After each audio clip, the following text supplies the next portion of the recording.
Hei Indonesiaku, hei negeriku tercinta, maksiat apa yang kau perbuat, dosa apa yang kau lakukan?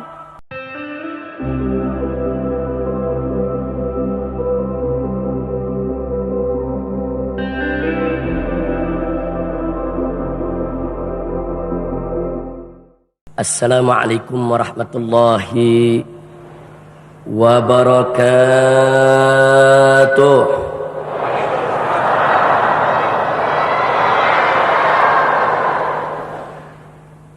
Bismillah, walhamdulillah, wala hawla wala quwwata illa billah. Ashhadu an la ilaha illallah wahdahu la syarika lah. Wa ashhadu anna sayyidana Muhammadan abduhu wa rasuluh. Allahumma salli wa sallim wa barik ala sayyidina wa habibina wa syafi'ina wa maulana nabiyyina Muhammadin وعلى آله الطاهرين الطيبين وأصحابه الغر الميامين ومن تبعهم بإحسان إلى يوم الدين. أحبائي الكرام، في هذه المناسبة المباركة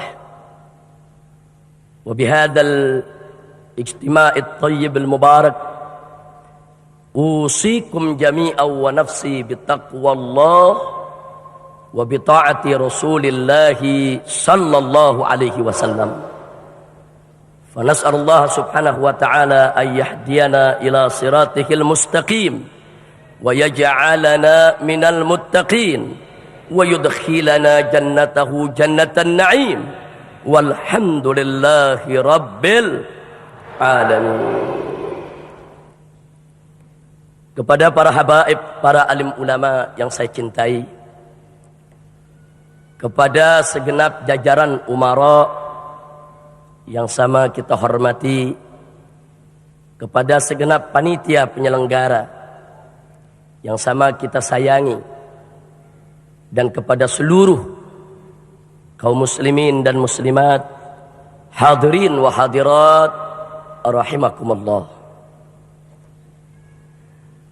Kita sama memaklumi bahwa acara zikir kali ini bertemakan merdeka dari maksiat.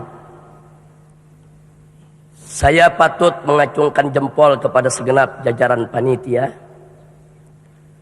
wabil khusus dalam hal ini Bapak Wakil Gubernur yang kita cintai, Bapak Fauzi Bowo, dan teristimewa untuk guru kita, ustadz kita, da'i kita, akhina al-fadil al-ustadz al-haj Muhammad Arifin Ilham, hafidhahullahu ta'ala wa ardah. Kenapa saya katakan patut kita acungkan jempol? Karena tema ini tidak sembarangan ya ikhwan, dan betul-betul munasib, sesuai dengan situasi kondisi yang sedang melanda bangsa kita akhir-akhir ini. Kita bisa sama melihat dalam beberapa tahun terakhir ini bencana datang bertubi-tubi menghantam negeri ya kawan.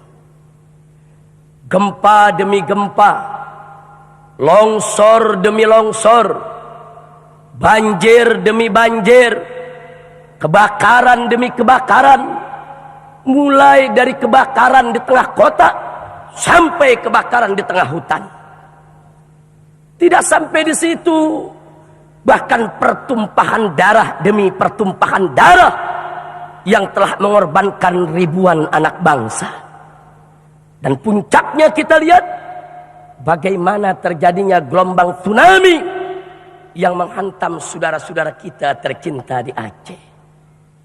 Memang kita juga sama tahu bencana apapun yang datang kepada orang-orang yang beriman, yang taat kepada Allah dan Rasulnya, itu adalah ujian. ujian untuk mensucikan diri mereka dari dosa dan untuk mengangkat derajat mereka di sisi Allah. Tapi juga jangan lupa, pada saat yang sama bencana yang terjadi bagi kaum muslimin yang suka lalai, kadang taat, kadang maksiat, banyak lari daripada kewajiban, maka bencana-bencana yang terjadi merupakan peringatan keras dari Allah agar dia segera kembali taubat kepada Allah. Dan juga jangan lupa, saudara, pada saat yang sama bagi orang-orang kafir, fasik, munafik, mereka-mereka yang tidak ada kebaikan dalam dirinya, yang selalu maksiat kepada Allah, maka bencana yang terjadi merupakan siksa yang dikedepankan oleh Allah dalam kehidupan dunia. Dan siksa akhirat jauh lebih pedih dari itu menanti mereka, ya ikhwan. Karena itu pada kesempatan hari yang berbahagia ini, saya tidak hendak untuk menghibur hati saya maupun hati jamaah kaum muslimin dengan hanya mengatakan, sudahlah, bencana-bencana yang terjadi di Indonesia ujian untuk kita. Itu bukti kalau Allah cinta sayang kepada kita. Saya tidak pungkiri ungkapan semacam ini begitu baik untuk menghibur hati kita dan menanamkan husnuzon kita kepada Allah. Tapi jangan lupa, terlalu banyak menghibur diri, nanti kita jadi lupa diri, saudara. Karena itu pada kesempatan ini saya lebih suka, ayo mari kita introspeksi diri. Ada apa dengan republik ini sehingga bencana datang bertubi-tubi tiada henti menghantam negeri, saudara? Ada apa? Karena itu ayo mari sama ingin saya ajak semua yang ada di sini kembali ke 15 abad yang lalu, tatkala seorang khalifah yang adil memimpin kaum muslimin. Dialah Sayyidina Umar ibn Khattab radhiyallahu taala anhu. Di dalam kepemimpinan beliau terjadi gempa di salah satu bagian negeri. Padahal Sayyidina Umar sudah memimpin negeri dengan adil, dengan penuh ketakwaan. Hukum Allah dijalankan. Pencuri dipotong tangan, pemabuk dicambuk, penzina yang masih gadis atau lajang dicambuk 100 kali dan diasingkan 1 tahun. Bagi mereka yang sudah merasakan hubungan intim dalam pernikahan yang sah, kalau mereka berzina, mereka adalah penzina muhson yang dirajam hingga mati. Hukum ini semua ditegakkan oleh Umar ibn Khattab. Tiada korupsi, tidak ada koruptor, tiada ada tempat maksiat yang menyebar, saudara. Tapi tiba-tiba terjadi gempa di salah satu sudut negeri. Karena saat itu memang sudut negeri Islam begitu luas. Dari benua Afrika sampai ke bumi Persia, saudara. Ada bagian negeri yang tidak terkontrol oleh beliau. Kemudian terjadi gempa. Begitu terjadi gempa, Sayyidina Umar sebagai seorang pemimpin yang cinta kepada rakyatnya, yang bertanggung jawab, beliau tinggalkan ibu kota menuju tempat terjadinya gempa. Sampai di sana, beliau kumpulkan rakyatnya yang baru saja mendapat musibah, saudara. Begitu sudah kumpul, beliau ajukan satu pertanyaan. Apa gerangan pertanyaan yang ditanyakan oleh Sayyidina Umar? Luar biasa menakjubkan, saudara. Ternyata Sayyidina Umar tidak bertanya tentang berapa besar harta benda yang musnah. Tidak. Sayyidina Umar juga tidak bertanya tentang berapa banyak korban nyawa yang melayang akibat gempa. Tidak. Tapi yang ditanya oleh Sayyidina Umar ibn Khattab adalah, hei kaum muslimin, hei rakyatku, maksiat apa yang kalian perbuat? Dosa apa yang kalian lakukan sehingga gempa ini bisa terjadi, menjadi bencana menimpa kalian? Masya Allah, saudara. Sayyidina Umar lebih memilih mengajak rakyatnya introspeksi ketimbang menghibur diri. Bisa saja kalau Sayyidina Umar mau mengatakan, sabar, tenang, ini ujian Allah, sebagai bukti Allah cinta kepada kita. Rakyatnya senang, tenang. Tapi Sayyidina Umar tidak lakukan itu. Yang dilakukan oleh Sayyidina Umar Ibn Khattab adalah mengajak rakyatnya untuk introspeksi diri. Maksiat apa yang kalian perbuat sehingga bencana ini bisa terjadi? Karenanya ibadallah, ini yang tadi saya katakan bahwa pertanyaan Sayyidina Umar mengagumkan dan mengagetkan banyak orang. Beliau tanpa tedeng aling-aling, terbuka, fair, terus terang. Beliau tidak takut rakyatnya tersinggung kepada beliau, tidak. Beliau tanyakan dengan tulus kepada rakyatnya untuk mengajak mereka introspeksi diri. Jadi bukan mengintrospeksi orang lain, tapi introspeksi diri. Baik ibadallah, dari pertanyaan ini muncul pertanyaan lain di benak kita. Ada apa Sayyidina Umar menghubungkan antara gempa bumi dengan dosa? Ada apa Sayyidina Umar menghubungkan antara bencana dengan maksiat? Ada apa? Karena di dalam Al-Quranul Karim tegas Allah menyatakan, faqala ta'ala, wa ma kunna muhlikil qura illa wa ahluha zalimun. Kata Allah dalam Al-Quranul Karim, tidak sekali-kali kami binasakan suatu negeri, kami hancurkan suatu perkampungan, kami hancurkan suatu wilayah, kecuali penduduk di negeri tersebut sudah menjadi orang-orang yang zalim. Jadi kalau sudah terlalu banyak kezaliman, niscaya bencana akan datang, saudara.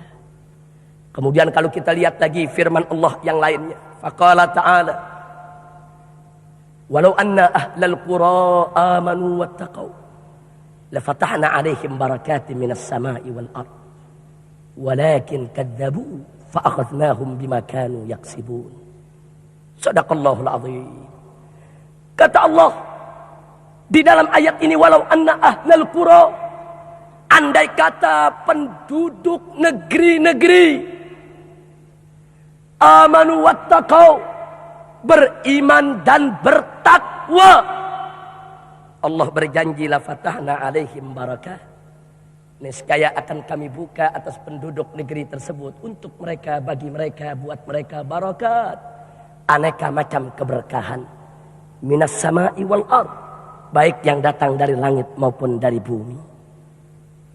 Walakin kadzabu, akan tetapi saudara sayang sejuta sayang, kadzabu, penduduk negeri-negeri banyak yang mendustakan ayat-ayat Allah, mendustakan agama Allah, mendustakan hukum Allah. Lalu apa yang terjadi? Fa'akhadnahum bima kanu yaksibun, maka kami hukum mereka, kata Allah, dengan apa yang mereka perbuat. Dari ayat ini jelas Allah menyampaikan kepada kita dua keputusan, dua sunnatullah.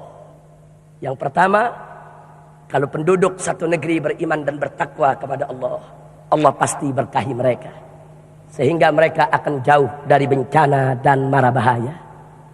Yang kedua sebaliknya, bila penduduk satu negeri maksiat kepada Allah, kemungkaran merajalela di mana-mana, tanpa ada kepedulian untuk menegakkan amar ma'ruf nahi munkarnya, maka siap-siap bencana pasti datang, saudara.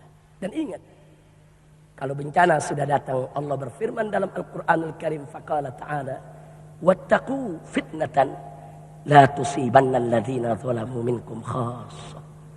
Kata Allah, wattaqu, takut dong kamu sekalian, pelihara dong, jaga dong. Jaga, kata Allah, kamu punya diri. Jaga dari apa? Fitnatan. Jaga daripada fitnah yang bisa berupa bencana, musibah, bala dan malapetaka, yang kalau sudah datang la tusibanna alladzina zalamu minkum khassah. Dia tidak hanya menimpa khusus orang yang zalim saja, tidak. Tapi orang baik pun akan terkena, saudara. Maka itu suatu hari Rasulullah Shallallahu Alaihi Wasallam pernah pulang ke rumahnya dalam keadaan gemetar ketakutan, berkeringat dingin.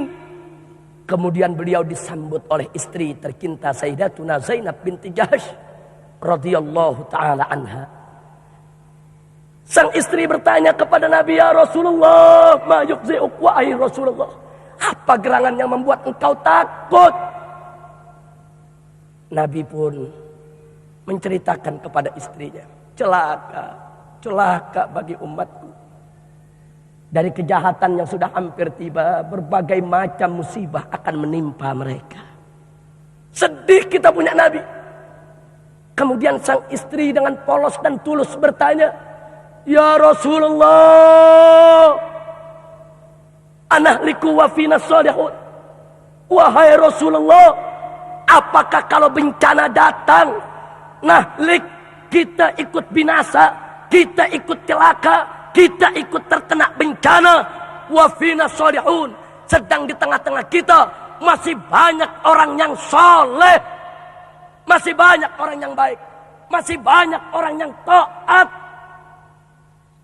Apa jawab Nabi alaihi salatu wassalam? Naam, idza kathural khabath. Ya, kita semua orang baik akan ikut kena bencana jika kebejatan sudah merajalela. Makanya saudara, sedih saya dan kawan-kawan bergabung dengan berbagai ormas Islam beberapa waktu yang lalu turun ke Aceh. Berbulan-bulan kami duduk di Aceh. Kami lihat dengan mata kepala kami sendiri akibat yang ditimbulkan oleh tsunami. Tsunami tidak bertanya mana rumah kiai, mana rumah pelacur, saudara. Tsunami tidak bertanya mana rumah orang baik, mana rumah orang jahat. Bahkan bayi-bayi yang tidak berdosa pun ribuan mayatnya berserakan di mana-mana. Inna lillahi wa inna ilaihi raji'un. Karena itu saya ajak semua di sini perhatikan baik-baik pesan Nabi. Dalam satu kesempatan beliau berpesan. Kata beliau, "Walladzi nafsi biyadihi la ta'muranna bil ma'rufi wa la tanhawunna 'anil munkar aw la yushikunna an yab'atsallahu 'alaikum iqaban minhu thumma tad'unahu fala yustajabu lakum." Apa kata Nabi? Walladzi nafsi biyadihi, demi zat yang jiwaku di tangannya, yang nyawaku ada dalam kekuasaannya, demi Allah, la ta'muranna bil ma'rufi wa la tanhawunna 'anil munkar. Engkau, hai umat Islam, dengan sungguh-sungguh menegakkan amar ma'ruf nahi munkar, atau la yushikunna, sebentar lagi tiba masanya, an yab'atsallahu 'alaikum iqaban minhu. Allah akan kirim kepada kamu sekalian, hei kaum muslimin, iqaban minhu, siksa dari sisi Allah. Dan kalau siksa itu sudah datang, tsumma tad'unahu, kemudian engkau rame-rame berdoa kepada Allah, minta pertolongan Allah, ya Rabb, ya Rabb, fala yustajabu lakum, tidak akan pernah dikabulkan oleh Allah, ya ikhwan.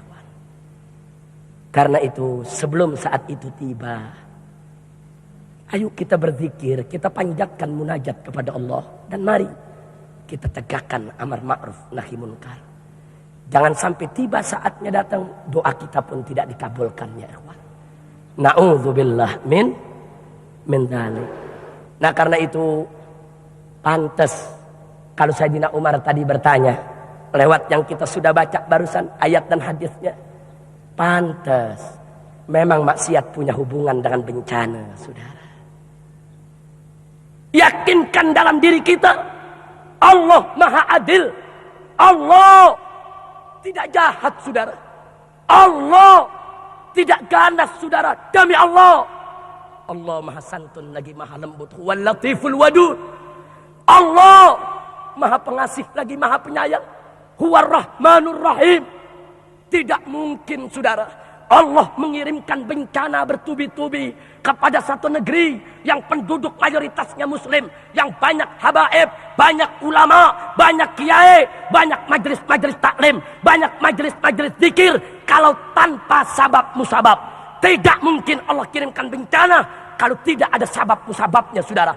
Pasti ada sesuatu yang tidak beres di negeri ini sehingga bencana datang bertubi-tubi. Makanya kalau bencana datang ke Aceh, jangan hanya menyalahkan orang Aceh. Aceh adalah bagian dari negara kesatuan Republik Indonesia, saudara. Siapapun yang berbuat maksiat di negeri ini, dari pejabat sampai rakyat, dari ulama sampai santri, mereka semua ikut menanam andil di dalam mengundang bencana yang datang dari sisi Allah. Belum terlambat, pintu taubat selalu terbuka sebelum matahari terbit, yaitu dari sebelah barat ya kawan. Maka itu yuk mari dekatkan diri kita kepada Allah, merdekakan bangsa kita dari segala kemaksiatan, insya Allah. Nah untuk itu ya ikhwan, pada akhirnya saya ingin mengajak semua, mari sekejap pertanyaan Sayyidina Umar tadi kita tanya kepada bangsa ini saudara. Tadi Sayyidina Umar bertanya, maksiat apa yang kau perbuat? Sekarang mari kita bertanya. Hei Indonesiaku. Hei negeriku tercinta. Musibah datang bertubi-tubi. Bencana datang silih berganti. Tiada henti menghantam negeri. Hei Indonesiaku. Hei negeriku tercinta. Maksiat apa yang kau perbuat? Dosa apa yang kau lakukan sehingga bencana datang bertubi-tubi menghantam negeri? Tanyakan juga kepada para pejabat di negeri ini. Hei para pejabat, maksiat apa yang kau perbuat sehingga bencana datang menghantam kau punya rakyat? Tanyakan juga kepada ulama di negeri ini. Hei para ulama, maksiat apa yang selama ini kau biarkan, yang selama ini kau diamkan, yang selama ini tidak kau cegah sehingga mengundang bencana dari sisi Allah? Dan lebih utama dari itu, tanyakan kepada diri kita masing-masing saudara. Dosa apa yang sudah kita buat? Dosa apa yang sudah kita lakukan? Tubu ilallah taubatan nasuha. Mari kita taubat kembali kepada Allah dengan sebenar-benarnya taubat. Mari kita merdekakan republik ini dari maksiat.